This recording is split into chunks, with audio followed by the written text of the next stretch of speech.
Sekarang kita akan membuat inani surat I dan U. Cukup kita buat inani surat I, maka kita flip secara vertikal akan menjadi U.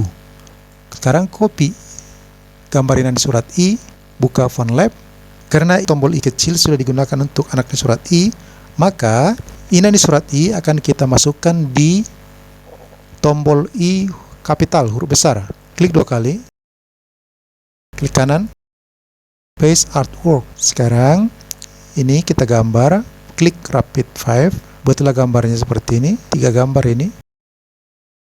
Oke, klik di sini contour, lalu kita perbaiki. Oke, anggap seperti itu.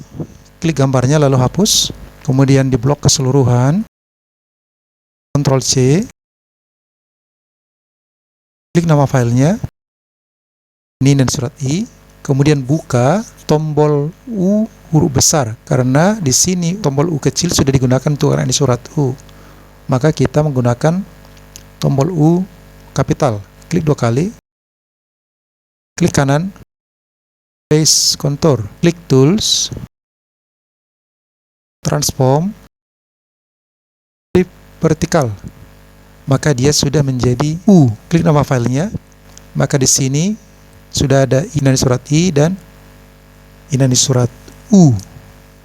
Saya Vitus Polikarpus Sulung Simanulang. Sampai di sini dulu tutorial ini, cara membuat inani surat I dan U sekaligus.